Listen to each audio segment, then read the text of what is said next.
Hello, ladies and gentlemen. It's me, Mr. Anger, back with you for another episode of the Mr. Anger Show.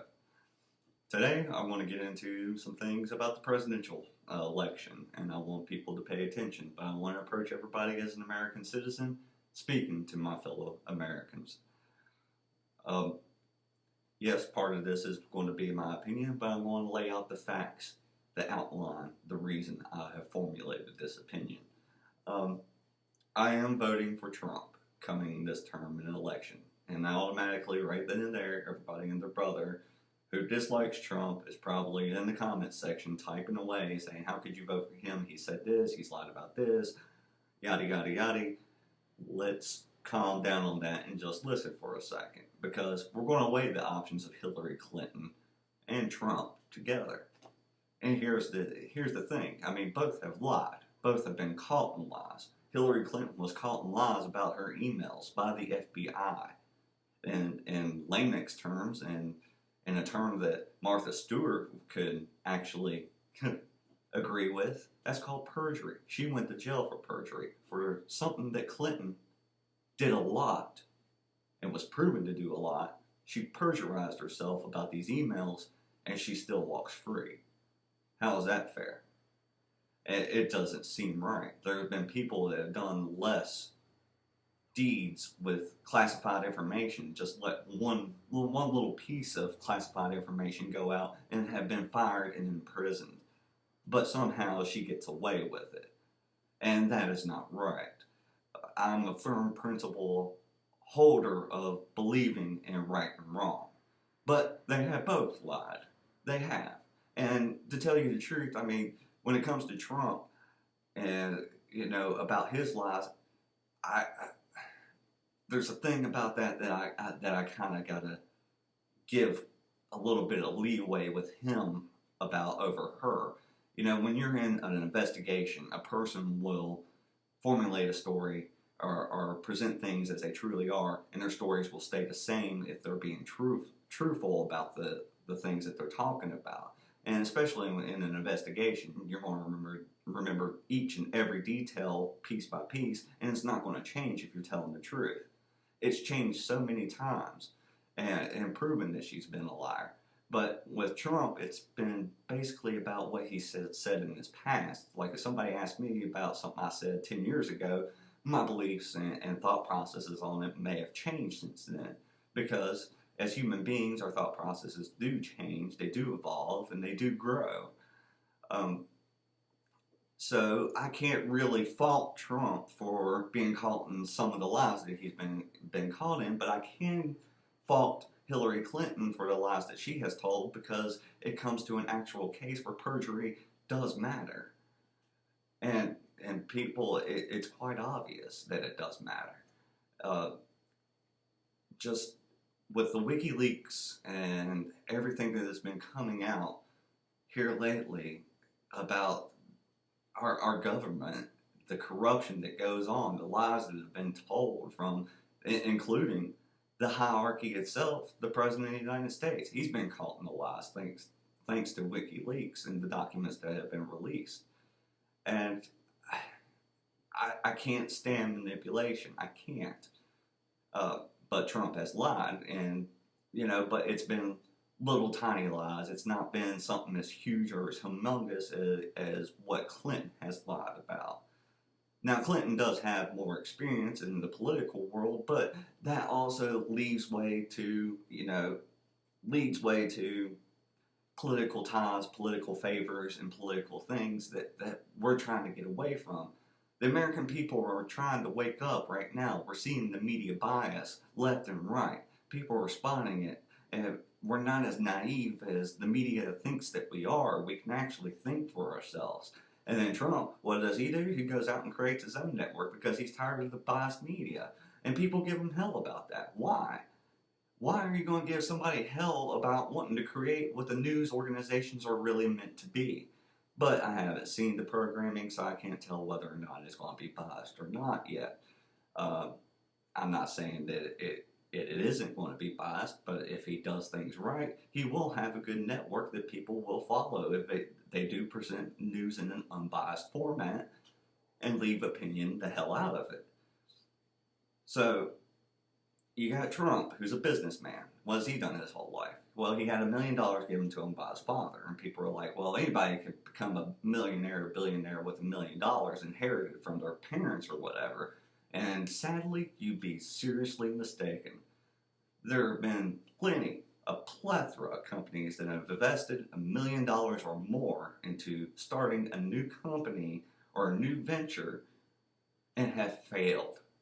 The percentage rate of people who actually make it with that kind of little investment in a corporation, and yes, $1 million is little in a corporate world. That is a very small, dainty amount. So the percentage rate of success from that little tiny amount in a business venture to being worth billions that he is today, that's brilliance. That's beyond mind blowing, and it's awesome. For him at least, but he's created billions of dollars in revenue from a $1 million investment where the majority of people fail. So give credit where credit is due. Yes, he's lost some money in some business ventures, but you know what? Business is like everything else. It's a gamble. You may think you see a trend coming along, you invest into this business, but that trend doesn't ever really fully catch on. You lose money and you lose out and you lose the business. But when you have the money that he has, he can afford to go on, say, well, my advisors are saying this is the new trend, so I should open a store for this, but oh well, it didn't work out. So the worst that happens is a few people lose their jobs, and that's the end of it. But in every place that people have lost their jobs, he's offered compensation to help them get back up on their feet. He just doesn't say you're fired. No, he gives them compensation checks to help them get through the times that they need to so that they can get another job and get income rolling back into their system or back into their family household. And that is admirable. The reason why I want people to vote for Trump is because we have gotten caught into this two thought process system of either Republican or Democrat. Well, you do have an independent every now and then, but most people disregard independents. But here's the thing about Trump that nobody is seeing and everybody needs to see. The Republicans dislike him in a majority way. It's kind of like half and half. Half of them support him, half of them dislike him. And that's a good thing. And you want to know why that's a good thing? Because it proves that he is not tied to any political affiliation. He's not tied to owning favors. He hasn't advertised through corporations, through media organizations, for one simple reason, because he doesn't want to owe favors to anybody. He wants to be an independent president, a president truly of the people. And how can you say that? Well, because every time he introduces a policy, the policies change because he listens to the people's actual feedback. What a president is supposed to do. What a true leader does. So yes, his policies are going to change, and it probably will change once he gets elected, because guess what? He's probably hired some advisors as of right now to help him get into the White House, but once he gets into the White House, he'll get the top advisors, because then it is worth his investment to get the top paid people. Right now, it's not worth the money, not knowing whether or not he's going to get in the White House or not. So by him choosing not to advertise through the Republicans and use their Republican media organizations, he's proven that he's not going to have any strings attached, no alliances attached. And here's the reason why some of the Republicans hate him, is because some of his ideas are Democratic ideas. Yeah, they're ideas that you would hear at a Democratic National Convention. And they don't like that. Republicans don't like that. You see, we've been caught in this two-thought system where it's my way or the highway bullshit, where there's no compromise. And he actually tries to compromise with people. Hillary Clinton has so many scandals, 22 that I can name right off the bat. Right off the bat.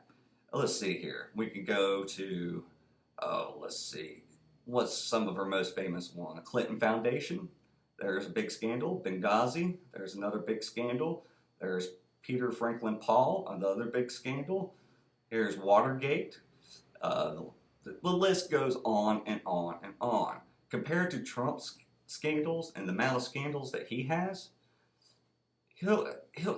Trump looks like a saint compared to Hillary Clinton at this particular time and moment. I mean, what? He has the woman scandal or people coming out saying he groped me or whatever. Well, guess what? All of them have been largely debunked. Every single one of them largely debunked. And it's awful funny that none of this come to light until he decides to run for president. Awful damn funny. Awful convenient, too. We're not stupid, ladies and gentlemen. We need to wake up and see through the veil of bullshit and find the goddamn truth. Yes, he's been caught in lies, but, it's been small, minor, little tiny lies that haven't mattered. Hillary's been caught in lies that actually do matter to other people's lives, to other people's security.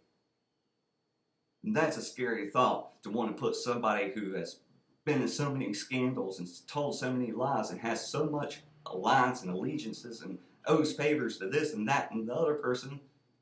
Why the hell are you going to elect somebody that's not going to get anything done?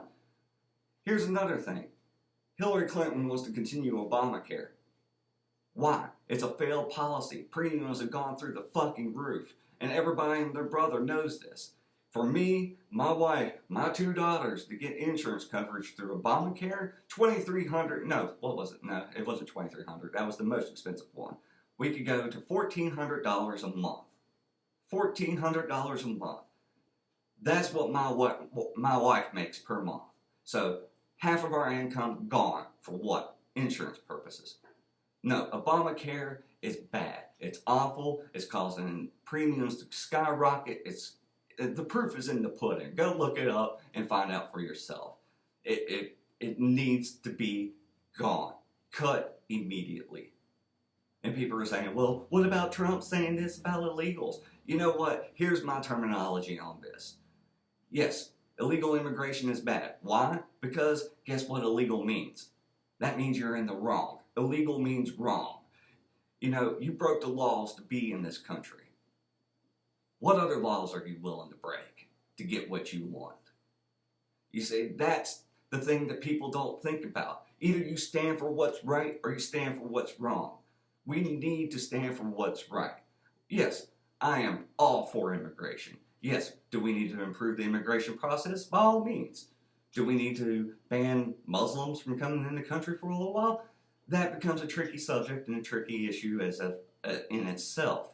Yes, we do. For a temporary amount of time, to figure out how to properly vet, when our own government has admitted that there has not been a proper vetting process put in place. We need to embrace the Muslim community and get the legal Muslims together and confide in them and say what part of this makes a person go to the extremist side and embrace their ideas. I mean, we don't need to just push all Muslims aside. No. We embrace every religion. This is America, goddammit. We embrace everybody's beliefs, everybody's culture, everybody's background, everybody's history. We accept it all. But when you're having problems at a specific demographic, you do have to make way for caution. What? I lived in a neighborhood one time where a group of white kids, it was about 5 to 8 white kids, the police went around telling people to watch out for a group of white kids, about 5 to 8 kids. They were going around and vandalizing places and breaking into places and stealing shit. Is that stereotyping? No. It just makes us more vigilant, makes us look out more. It's an identifier. It just helps us say, well, ooh, there's a group of 5 or 8 white kids. Maybe that's them. Maybe we should keep an eye on them just to make sure they're not going to do anything stupid. It doesn't mean go up to them and say, oh, you're the thief, and act like a crazed fucking idiot. No. You just keep an eye on them. You be vigilant. That's it. I had a group of 5 or 8 white kids 2 days later come up through the neighborhood, and I kept a close eye on them. But then I recognized one of the kids as one of my neighbor's kids, and they were having a birthday party. No big deal. It's just me saying, okay, well, I was warned about this, so I need to keep an eye on this. We've been warned several times as a country about this daggone extremist behavior, and we're allowing the extremist behavior to recruit our own people. We're allowing it to come in. Paris was warned about people being let in, refugees being let in, and blending the extremists in. And look what happened there. We need to take caution and embrace the Muslim community to get an idea to figure out how people become extremists from their belief system. We need to talk to them about their belief system and say, okay, well, you know, what about your belief system makes somebody want to go to the extremist side of things? And we need to figure out what type of propaganda is being put out there to the American people that our own people are falling prey to. We need to figure these things out for the safety of us and for the safety of them. Because how the hell are we going to let refugees in if we can't guarantee the own safety of our own fucking people? We can't. Trump is an outsider, and that's what I like about him. And that's what I want. I want the veil and the bullshit to stop. I want this way or that way to stop, and the government to actually work as it's supposed to. And by electing Trump, it's a start. He may not be the best candidate in the world to start this revolution here, but it is a start towards the right direction of forming a society, or what our founding fathers wanted, which is listening to the American people, not having two thought processes that can encompass all thought processes and ideology across the American nation. How can we have equality when our own government isn't equal? We can't.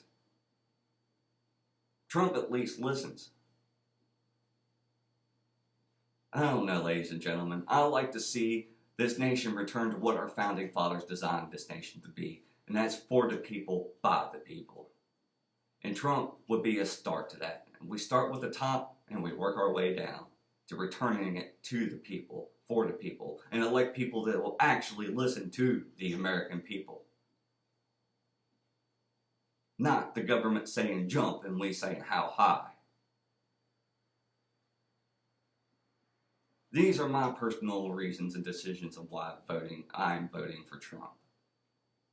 And I think it's reasons that are adequate enough to be put out there and say, we should actually listen to this. We should actually be concerned about the future of our country and get away from the two ideology ways and actually get back to what this country was designed for.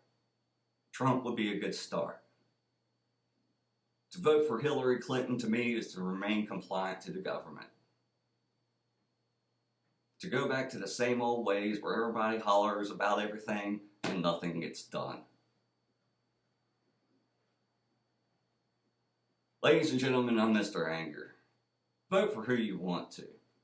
I know who I'm voting for. Do you?